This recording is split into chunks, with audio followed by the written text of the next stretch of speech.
SDPI கட்சி மத்திய சென்னை வடக்கு சார்பாக பாரதிய ஜனதாவை சேர்ந்த சிறுபான்மை பிரிவை சேர்ந்த தேசிய செயலாளர் வேலூர் இப்ராஹிம் மீது காவல் ஆணையரிடம் புகார் அளித்துள்ளோம். சமீப காலமாக எஸ்டிபிஐ கட்சி மீதும் எங்களது தலைவர்கள் மீதும் தொடர்ந்து பொய்யான அவதூறுகளை பரப்பி தமிழ்நாடு மக்களுக்கு இடையே ஒரு பிரிவினையை உண்டாக்கி கலவரத்தை தூண்டும் வகையில் அவர் வலைதளங்களிலும் பொதுவெளியிலும் பேசி வந்த வண்ணம் உள்ளது. இதன் அடிப்படையில் கடந்த 16ஆம் தேதி எஸ்டிபிஐ கட்சி ஒரு மாபெரும் பேரணி இரட்டை கோரிக்கை சம்பந்தமாக நடைபெற்றது. ஆயுள் சிறைவாசிகளை விடுதலை செய்ய கோரியும் இஸ்லாமியர்களுக்கு 7% இடஒதுக்கீடு தரும்படியும் அந்த பேரணி நடைபெற்றது. அதில் பல்வேறு தலைவர்கள் கலந்து கொண்டார்கள். அந்த தலைவர்களில் வேல்முருகன் அவர்கள் இந்த இரட்டை கோரிக்கைக்கு ஆதரவாக பேசியுள்ளார். அவர் இந்த இரட்டை கோரிக்கைக்கு ஆதரவாக பேசியதை இவர் திரித்து பொய்யான சில விஷயங்களை கூறி அவர் மீது அவதூறு பரப்புவது மட்டுமல்லாமல் எங்களது மாநில தலைவர் மீதும் எங்களது கட்சியின் மீதும் தொடர்ந்து ஒரு அவதூறை பரப்பி கலவரத்தை உண்டாக்க வேண்டும் என்ற நோக்கத்துடனேயே இவர் பேசிக்கொண்டு வருகிறார். அதனால் அவர் மீது கடுமையான நடவடிக்கை எடுக்கும்படி இன்றைய தினம் ஆணையரிடம் நாங்கள் புகார் அளித்துக் கொண்டோம்.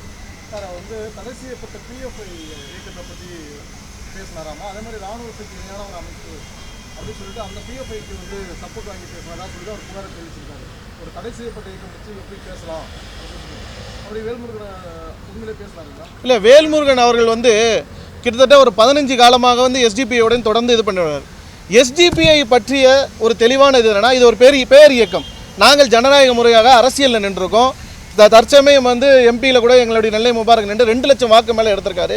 பல்வேறு போராட்டங்களும் அதே சமயம் நலத்திட்ட உதவிகளும் பேரிடர்கள் கொரோனாஸ் போன்ற வெள்ளம் போன்ற இந்த இதிலெல்லாம் கலந்து கொண்டு ஒரு ஜனநாயக ரீதியான ஒரு எஸ்டிபிஐ கட்சி எங்களுடைய கட்சிகள். அவர் வேல்முருகன் அவர்கள் இந்த இரட்டை கோரிக்கைக்கு ஆதரவாக தான் பேசுகிறார். பேசும்போது அவருடைய பயணத்தில் இருக்கக்கூடிய பல்வேறு இதில் சந்திச்சிருப்பார்ல, அப்போ அவர் என்ன பேசுவார்ல, அதை திருச்சி இவர்கள் பிரிவினை உண்டாக்கும் வகையில் பேசுகிறது தவறு தானே. அந்த அடிப்படையில் தான் எஸ்டிபிஐ நாங்களும் பொறுத்து தான் பார்த்தோம். ஆனால் ஒரு கட்டத்துக்கு மேலே நம்ம சும்மா இருக்க முடியாதுல்ல. அதனால வேலூர் இப்ராஹிம் மேலே கண்டிப்பாக நடவடிக்கைன்னு சொல்லி நம்ம கம்ப்ளைண்ட் கொடுத்துருக்கோம். 7% வழங்கணும். அதே மாதிரி ஆயுள் தண்டனை கைதிகளை விடுவிக்கணும்னு சொல்லிட்டு வேலூர் இப்ராஹிமும் ஒரு இஸ்லாமியர் தான். ஆனால் அவரே அவங்க கருத்து சரி சாய்க்காம உங்களுக்கு எதிராக புகார் கொடுக்கணும். அவர் தான் அதில் உடன்பாடே இல்லையே. அவர் தான் வடிவேல் பாஷையில் சொல்லணும்னா கொடுத்த காசுக்கு மேலே கூவுறாரு அவர். இப்போ அது நம்ம எப்படி அதெல்லாம் சொல்ல முடியும்? அவர் இஸ்லாமியர்களுக்கு அகேன்ஸ்டாக தான் இருக்கிறாரு. இஸ்லாமியர்கள் அவர் பேச்சை நீங்கள் வலைதளங்களில் பாருங்களேன். மூளை செலவை செய்கிறார்கள், இவர்கள் தீவிரவாதிகள், இவர்கள் என்னென்னமோ பேசுகிறாப்புல. தமிழ்நாடு மக்கள் தெளிவாக இருக்கிறாங்க. தமிழ்நாடு மக்களில் இருக்கக்கூடிய எல்லா மதங்களும் இணைஞ்சு அண்ணன் தம்பியாக தான் வாழ்ந்துட்டுருக்கோம். ஆனால் இவரோட கருத்து மட்டும் ஒரு விஷமமான கருத்துக்களை இவர் தொடர்ந்து பேசிட்டு வர்றார். ஒரு வாட்டி 2 வாட்டி இல்லை. குறிப்பாக எஸ்டிபிஐ கட்சியை பற்றியும் எங்களுடைய மாநில நிர்வாகங்களை பற்றியும் தொடர்ந்து பேசிட்டு வர்றாரு. சாரி மன்னிக்கணும், தொடர்ந்து பேசிக்கிட்டே வர்றாரு.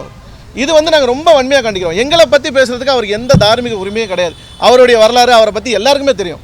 அதே மாதிரி அன்றைக்கி எழும்பூர் காவலத்தில் புகார் கொடுக்கும்போது 21ஆம் தேதி புகார் கொடுத்தாங்க. அன்றைக்கி கொடுக்கும்போது பேசி என்ன சொன்னாங்கன்னா, இஸ்லாமிய இளைஞர்களை மூல செலவை செஞ்சு தீவிரவாதிகளை மாற்ற வேலையை தான் எஸ்டிபிஐ பார்க்குது அப்படின்னு சொல்லி ஒரு கருத்தை வச்சிருக்கோம். அதை தான் சொல்கிறோம், பொய்யான கருத்து. அதில் தானே நாங்கள் இப்போ கம்ப்ளைண்ட் கொடுக்கவே வந்திருக்கோம்.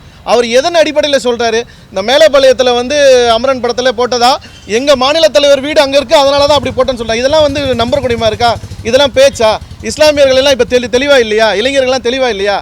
இவர் வேண்டுமென்று திட்டமிட்டு அவருக்கு கொடுக்கப்பட்ட அஜெண்டாவின் அடிப்படையில் இவர் செயல்படுறாரு. இவர் எஸ்டிபிஐ கட்சியை டார்கெட் பண்ணியும் மாநில நிர்வாக டார்கெட் பண்ணியும் இவங்க பிரிவினைவாதி அப்படின்ற போல பொய்யான செய்திகளை சொல்லி எதுக்குமே ஆதரவு இல்லையா? இதுவரை எதாவது நிரூபிச்சிருக்குமா? ஜனநாயக ரீதியாலே நாங்கள் ஓட்டில் எலெக்ஷனில் நின்றுலாம் வந்திருக்கோம்ல. இதுவரை எந்த ஆதாரமும் அவர்கள் சொல்கிறது கிடையாது. ஆனால் தொடர்ச்சியான இந்த விஷமமான பேச்சு மட்டும் தொடர்ந்துக்கிட்டே இருக்குது. இதுக்கு ஒரு முற்றுப்புள்ளி வைக்கணும்னு சொல்லி தான் இன்றைக்கி ஆணையிட்ட நான் கம்ப்ளைண்ட் கொடுத்துருக்கோம்.